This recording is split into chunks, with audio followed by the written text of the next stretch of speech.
Assalamualaikum warahmatullahi wabarakatuh. Salam jumpa lagi, semoga kalian semua dalam kondisi sehat.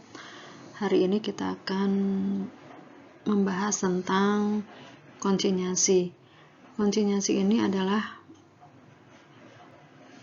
subbab terakhir atau kade terakhir pada pengolahan makanan khas daerah yang dimodifikasi. Konsinyasi ini adalah salah satu model pemasaran yang bisa kalian lakukan untuk memasarkan produk yang kalian buat waktu itu. Nah, kalian bisa lihat di sini ada gambar toko makanan atau toko oleh-oleh. Nah, itu adalah tidak semua barang-barang yang dipajang di toko tersebut adalah produk dari yang memiliki toko. Nah, sedangkan yang di bawahnya adalah salah satu makanan khas daerah Kota Cirebon. Kalau kalian tahu, dan ini adalah salah satu produk yang sejauh ini belum banyak yang masuk ke dalam toko oleh-oleh Cirebon yang kalau kerupuknya banyak gitu ya. Tapi sambelnya ini yang belum banyak orang membuat, sehingga sebetulnya ini bisa jadi bentuk modifikasi makanan khas daerah Cirebon.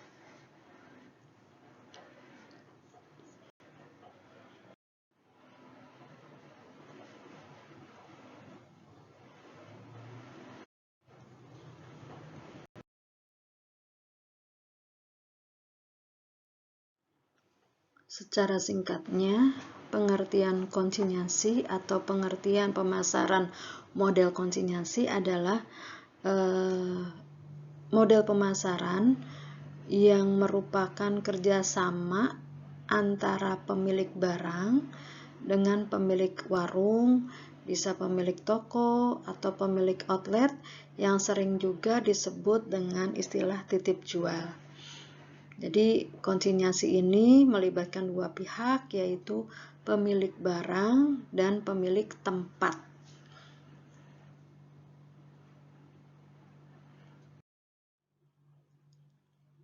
Pihak-pihak pada konsinyasi, seperti tadi di awal dikatakan di slide sebelumnya, dalam model pemasaran konsinyasi ini ada dua pihak, yaitu pihak pemilik barang atau disebut dengan subkonsignor adalah orang yang menyerahkan barang atau pemilik barang. Kemudian penerima barang atau konsigne adalah pihak yang menerima barang, yang biasanya adalah para pemilik tempat, bisa berupa warung, toko atau outlet. Ya, jadi ada dua pihak yang terlibat dalam model pemasaran konsinyasi ini. Keuntungan-keuntungan pada model pemasaran konsinyasi, kita bisa melihat, karena ada dua orang yang terlibat, yaitu pemilik barang dan pemilik tempat, atau disebut juga pemilik barang disebut konsignor dan pemilik tempat atau warung disebut konsigne. Kita bisa melihat dari dua sisi, yaitu dari sisi pemilik barang dan dari sisi pemilik tempat. Keuntungan bagi pemilik barang adalah jelas daerah pemasarannya bisa lebih luas, karena kalau memasarkan sendiri hanya di daerah tertentu saja atau di tempat-tempat terdekat saja. Tapi dengan adanya sistem pemasaran konsinyasi, bisa saja tidak cuma di satu kecamatan atau di satu kelurahan, karena bisa barang-barang yang dia produksi itu dititipkan di toko-toko yang ada di kelurahan atau kecamatan lain, sehingga jelas daerah pemasarannya bisa lebih luas. Yang kedua, harga jual eceran dapat dikendalikan karena kita tidak menjual langsung. Harga eceran untuk produk barang yang kita buat itu bisa kita kendalikan. Yang ketiga adalah kita, istilahnya pemilik barang, bisa saja menginginkan barang yang kita jual itu hanya ada di toko-toko tertentu saja. Jadi tidak di semua toko ada. Artinya pemilik barang ini bisa memilih mau dititipkan di mana barangnya gitu. Tidak bisa, misalnya tidak sembarang orang bisa membeli produk kita karena produk kita eksklusif gitu. Nah, itu bisa dilakukan oleh pemilik barang. Kemudian keuntungan model pemasaran konsinyasi ini bagi pemilik tempat atau warung, toko, dan outlet gitu ya, atau dikenal dengan konsigne, itu yang pertama, resiko tertentu dapat dihindari. Artinya resiko kerugian bisa dihindari karena barang konsinyasi ini bukan miliknya gitu. Jadi bisa dikembalikan kalau tidak laku. Artinya tidak ada resiko kerugian dari barang tersebut. Yang kedua adalah tidak memerlukan modal besar, ya, karena barang yang dititipkan itu tidak harus dibeli oleh pemilik warung, sehingga pemilik warung atau pemilik toko ini tidak perlu mengeluarkan modal untuk membeli barang-barang yang dijual di tokonya.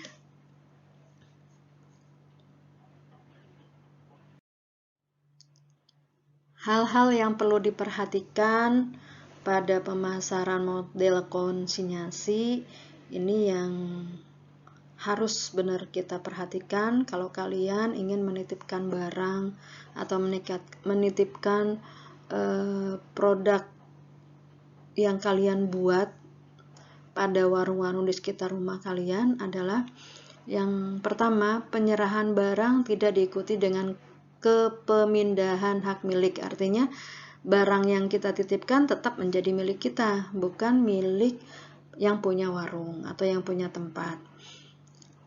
Kemudian jadi kalau misalnya barang kita ketika kita menitipkan itu jumlahnya 5 biji atau 10 biji, nah ketika kita datang lagi untuk mengambilnya, ternyata misalnya sisanya hanya 6, sisanya ternyata 6, berarti yang 4 tadi laku, terjual. Artinya jadi jumlahnya itu harus tetap 10. Jadi yang dibayarkan uangnya kepada pemilik barang adalah sejumlah barang yang laku. Dan barang yang sisanya itu tetap menjadi milik pemilik barang. Yang kedua adalah barang-barang konsinyasi tidak boleh dilaporkan sebagai persediaan oleh pihak toko. Ini biasanya berkaitan dengan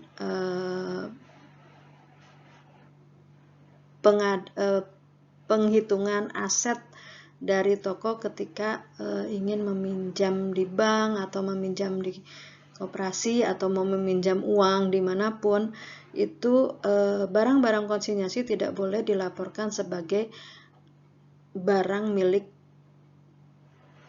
penyedia tempat gitu ya. Kemudian yang ketiga adalah perjanjian konsinyasi mengatur hak dan kewajiban kedua belah pihak, dan ini harus jelas. Kemudian yang keempat, artinya misalnya gini, yang ketiga ini perjanjian konsinyasi mengatur hak dan kewajiban kedua belah pihak. Artinya kita katakanlah misalnya pemilik barang menyerahkan barang sejumlah berapa, kemudian berapa hari lagi akan ditinjau, dilihat. Jadi ada ketertulisan aturan-aturan dalam hak dan kewajiban kedua belah pihak. Misalnya barang yang dijual ada berapa biji, harga per barangnya, harga jualnya berapa, yang disetorkan kepada pemilik barang berapa. Contohnya misalnya kita menitipkan makanan dengan harga 10.000, harga jualnya 10.000, dan pemilik toko ketika barang yang kita titipkan itu laku hanya setor kepada kita sebesar misalnya 7.000. Nah, itu adalah perjanjian atau hak dan kewajiban yang ditulis dalam perjanjian konsinyasi. Kemudian yang keempat adalah dalam perjanjian pihak pemilik barang bertanggung jawab terhadap semua biaya yang dikeluarkan berkaitan dengan barang-barang konsinyasi dari pengiriman sampai barang terjual. Artinya kalau misalnya barang yang kita ingin menitipkan ke tempat dari misalnya dari Kelurahan Karya Mulia mau dititipkan di Kelurahan Kesambi, distribusinya atau biaya pengantarannya itu ditanggung oleh pemilik barang. Ya, mungkin itu saja yang perlu diperhatikan saat kita akan melakukan pemasaran model konsinyasi. Mudah-mudahan bermanfaat dan kalian bisa memahami ini, dan kalau kalian mau mempraktekkan model pemasaran seperti ini, bisa kalian coba dari produk-produk kalian yang kalian buat. Terima kasih.